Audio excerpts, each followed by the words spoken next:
Welcome to part 2 of What If Austria-Hungary Federalized. In this video, I will present the Cold War and post-Cold War relations of this timeline's Central Europe and Balkans. But before I begin, I want to say a massive thank you to all of my new subscribers and for all the feedback and interaction y'all gave on part 1.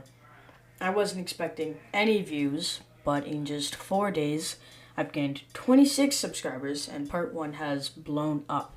So thank you for that, and with the intro out of the way, please enjoy part 2. Following the Second World War, both the German Empire and the United States of Greater Austria were weakened.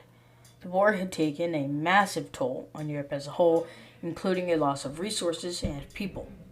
Unfortunately for the USGA, many of its minority groups wanted independence, as federalization was no longer enough for nationalists, and many blamed the Germanic Brotherhood between Austria and Germany for the reason the USGA joined the war and faced the damages it caused. As states declared independence, Austria was too weakened to fight back, and thus the three Germanic states of German Austria, German Bohemia, and German Moravia were the only states left under Habsburg rule.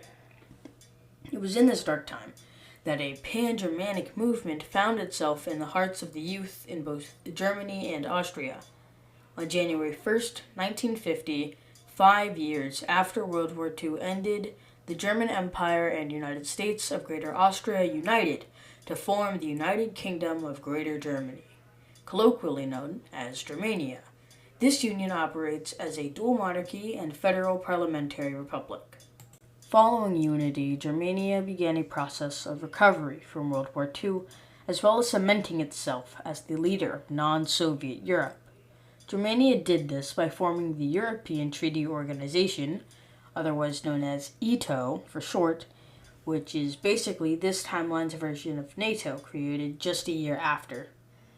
Germania also allied itself with the USA, a fellow capitalist nation, which following the Great Pacific War against Japan had formed the Pacific Treaty Organization, otherwise known as PETO for short.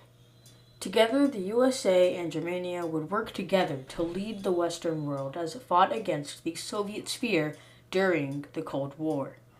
Following the collapse of the USSR and end of the Cold War, ETO would expand into Eastern Europe, and the European Union would be founded by Germania, Yugoslavia, France, Italy, the Netherlands, Belgium, and Luxembourg. Today, Germania sees itself as the leader of Europe and the European half of the Western world. The other half of the Western world is led by the USA and the Pacific and the Americas. However, the People's Republic of China has recently begun to challenge American dominance in the Pacific. Following the United States of Greater Austria's collapse, the now independent nations of Czechia and Slovakia were both individually infiltrated, couped, and subjected to Soviet puppetry.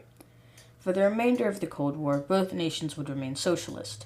In 1993, both nations would find themselves undergoing government reform as they transitioned from socialist puppets to capitalist economies.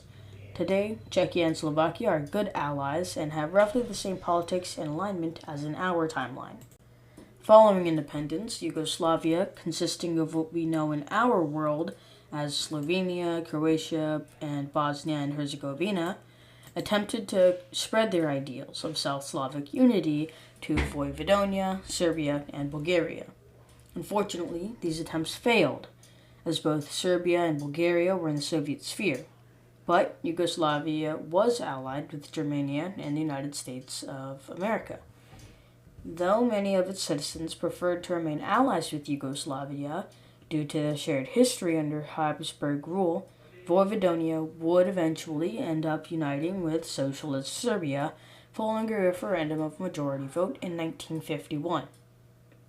Yugoslavia was a founding member of the European Treaty Organization as well as the European Union, and over the course of the Cold War, it cemented itself as a key member of Western Europe.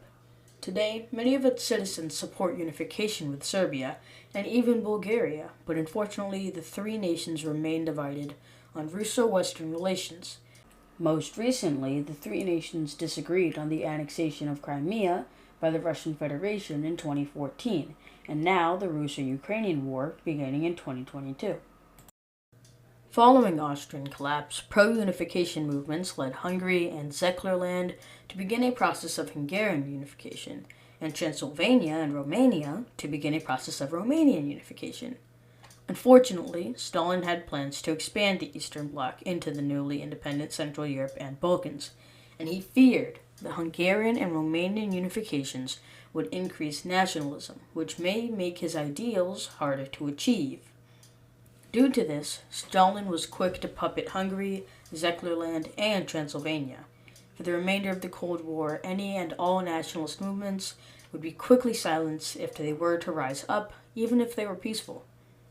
In the midst of the Eastern Bloc's collapse in Europe, pro-unification movements were able to rise up, along with anti-socialist movements.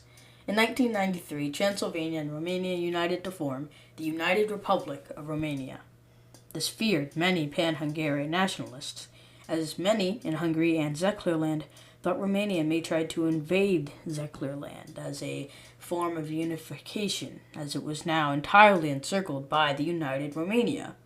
Fortunately, Romania had other priorities, and many in Romania felt that because Zeklerland was given its own state in the United States of Greater Austria, it was rightfully Hungarian.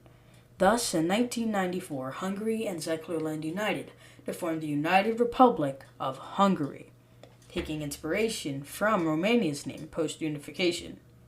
Today, both nations are in ETO and the EU. They are good allies and entered a free trade agreement in 2002. Thanks for watching. This timeline certainly isn't the most realistic, but I hope you enjoyed it regardless. Like and subscribe to see my next video. Bye. Hey, this is post-recording QE, and I just want to ask the viewers to comment if you guys would want to see a part 3 of this series, where I would present the relations of Europe and kind of the dynamics of power, and maybe clarify or retcon a few things to make the timeline make a bit more sense. Anyway, sorry for this little bit at the end, but thanks for watching.